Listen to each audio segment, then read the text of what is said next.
Welcome to the Deep Dive. Today we're cutting through the noise of earnings calls to bring you the essential insights from Zumiez Inc., ticker ZUMZ. They just had their Q2 fiscal 2025 earnings call, and wow, the market certainly had a strong reaction. We're here to understand why. Exactly. We'll unpack the quarter's performance, dig into management strategy, and try to pinpoint what's really driving this big investor interest. Get ready for a focused look at a company that seems to be showing some pretty compelling momentum right now. Okay, let's jump right in then. The headline numbers for Q2 fiscal 25, the quarter ended August 2nd. Zumiez reported a GAAP EPS of negative $0.06.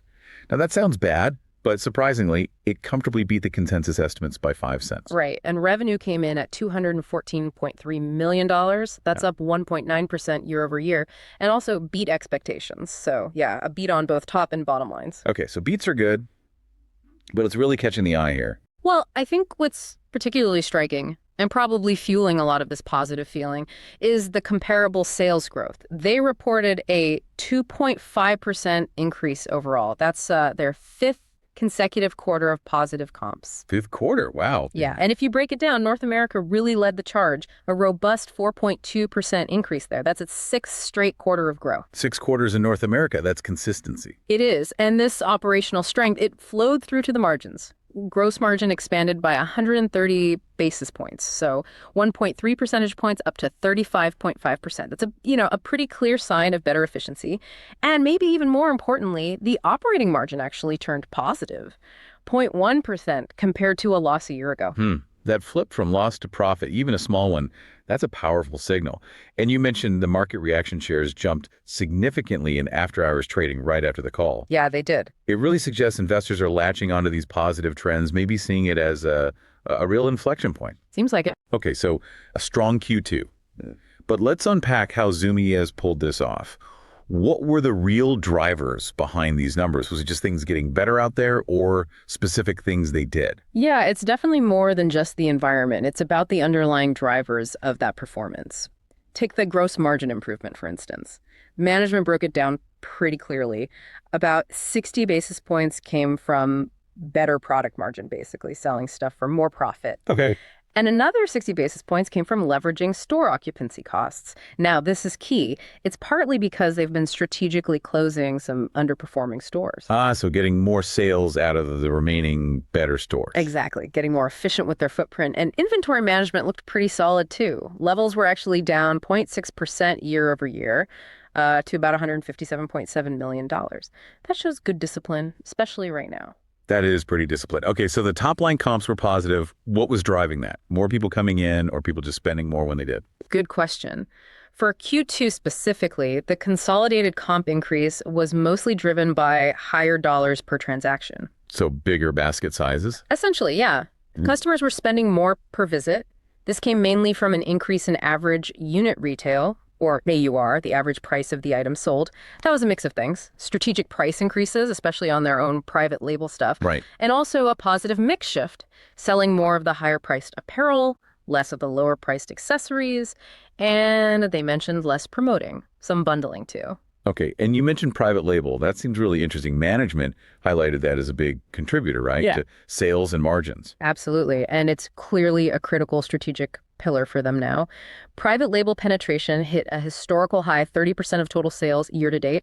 That's up from 27% just a year ago. 30%, that's substantial. It really is. And management was very deliberate in their language. They see themselves as a premium price player in private label, not, a discounter. They're focused on leading trends, owning specific categories like cut and sew, think denim. Owning denim, interesting. Yeah, it lets them offer unique products, stuff you can't get elsewhere, and it really helps the margin. They estimate private label profit margin is like 10-15% higher than selling purely branded goods. That's a huge boost. But the big question, like you alluded to, is can they sustain that? Can they keep being premium in private label without maybe diluting the overall Zumiez brand or turning off customers looking for the known brands? That's the million-dollar question, isn't it? Their messaging suggests they're focused on maintaining quality and design leadership within those key private label categories. They seem to believe that by really owning things like denim, they can offer products that compete on style and fit, not just price. It's about making their own brands desirable. Right, not just the cheap alternative. Exactly. But like you said, it's a delicate balance for a retailer that built its name curating other cool brands. Pushing their own stuff too hard could backfire if not done right. Yeah, finding that sweet spot. Okay, the margin boost is powerful. Let's shift from Q2 results to what's happening now. How's the momentum looking for Q3? Well, they actually reported a really strong start to Q3. The first 30 days, ending September 1st, net sales were up 10.6%. 10.6%. Yeah, and comparable sales were up even more, 11.2%. North America was particularly strong again, up 13.0% on a comp basis. 13% in North America. Okay, that's significant. It is. And what's really encouraging about this early Q3 period is how they got that comp growth.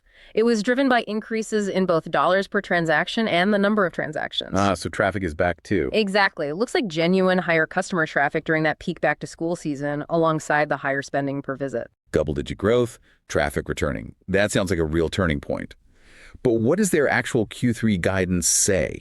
Are they expecting that pace to continue all quarter? Yeah, you're right to ask. While the start was super strong, management is actually guiding more prudently for the full Q3. They're forecasting comparable sales growth between 5.5% and 7.5%. Wait, hold on. From 11.2% down to 5.5 to 7.5%?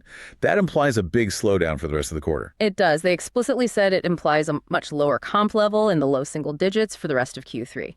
They pointed to historical patterns, things softening after the back-to-school rush, plus just general macro uncertainties out there. So caution is the word. Definitely. Right. So despite the hot start, the official Q3 projection is for sales between $232 and $237 million, operating margin between 2.3% and 3.3%, and EPS between $0.19 and 29 cents. Okay, so still a significant return to profitability for the quarter, which is good, but yeah, a much more tempered outlook than those initial numbers suggested. Exactly. They're likely trying to be realistic about seasonality and, as we'll get to, some broader concerns they have.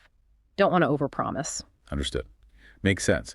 What about the full year picture then? Fiscal 2025 overall. For the full year, they're anticipating sales growth of 3-4%. Now, that's even with an estimated $14 million negative hit from those planned store closures we talked about. Right, so underlying growth is a bit stronger. Potentially, yeah.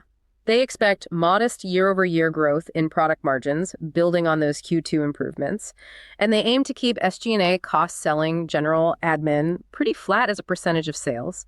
The big goal is a year-over-year increase in operating margins and net profit, basically bringing the whole company back to profitability for the full year. And that active management of the store footprint is a key part of that plan. Absolutely. It's not just about growth at all costs.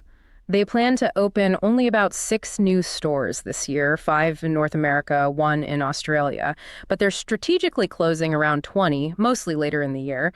It's about optimizing the fleet, maximizing profit, leveraging those occupancy costs better, getting more from fewer, higher performing locations. And CapEx is pretty contained. Yeah, relatively modest, projected between $11 million and $13 million for the year. Okay, so we've hit the strengths, the strategies. What about the headwinds? The challenges they're still facing. Europe often comes up as a tough spot for retailers. Yeah, Europe definitely remains a challenge for them. Comparable sales are still negative there. Management was pretty blunt, calling it year 1 of a 3-year plan to really drive that back to a break-even level. 3-year plan. Okay, so they know it's a project. Oh, yeah.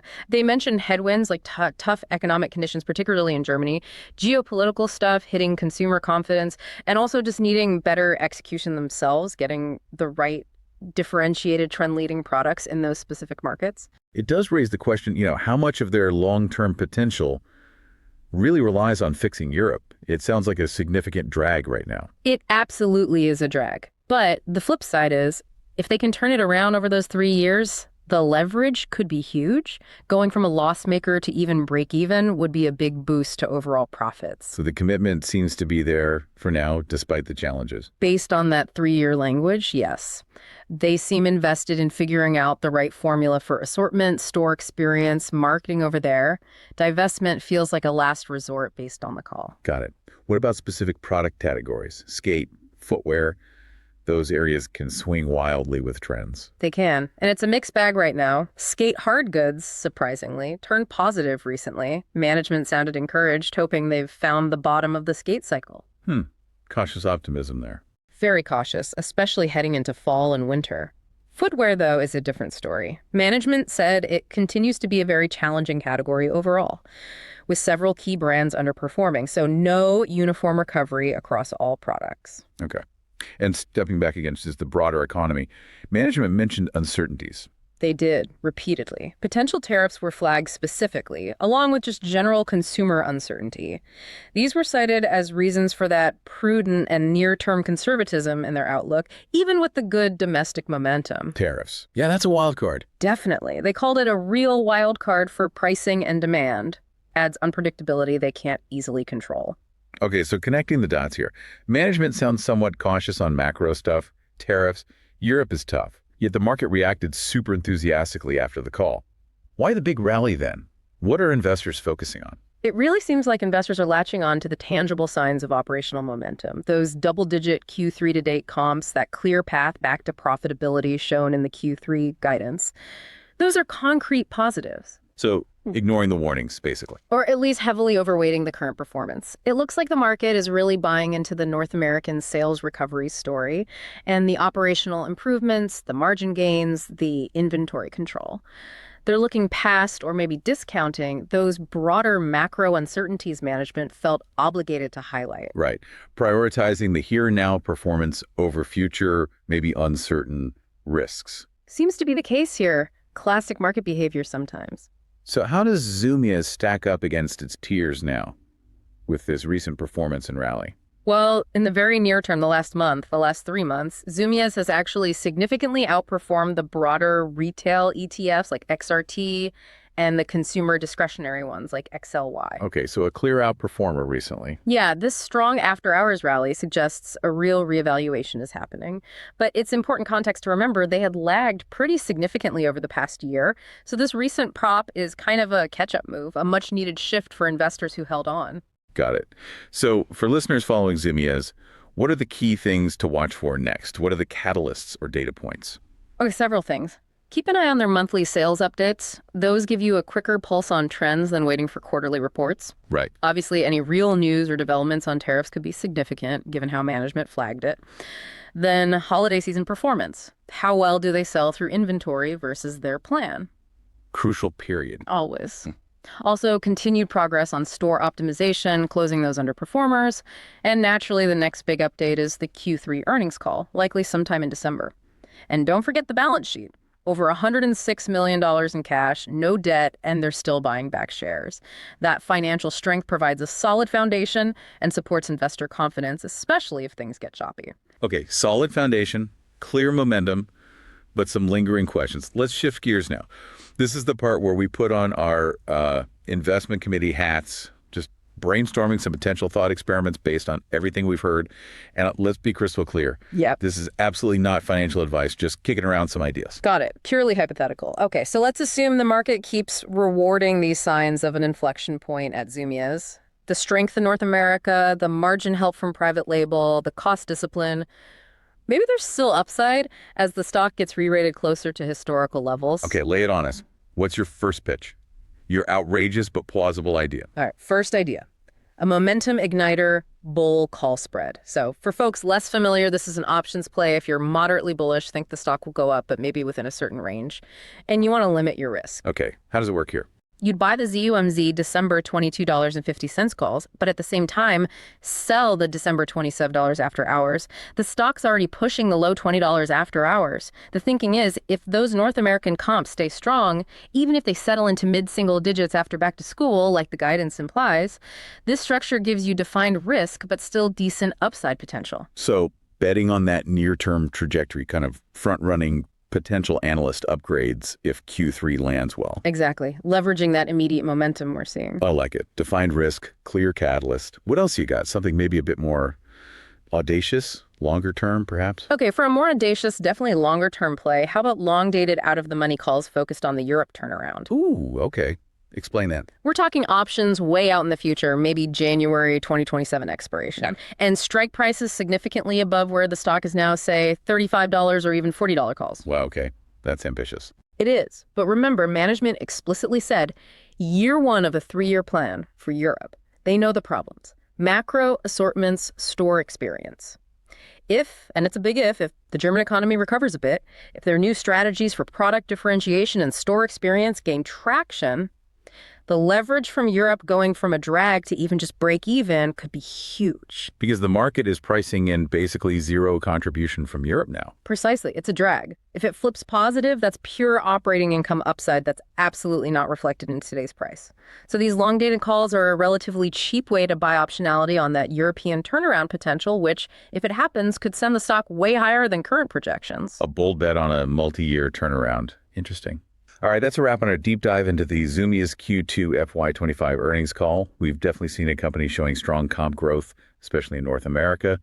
Strategic moves in private label and store optimization seem to be paying off. Yeah. And the strong early Q3 numbers and the profitable guidance clearly hit a nerve with investors, driving that big rally despite management's caution on the macro front.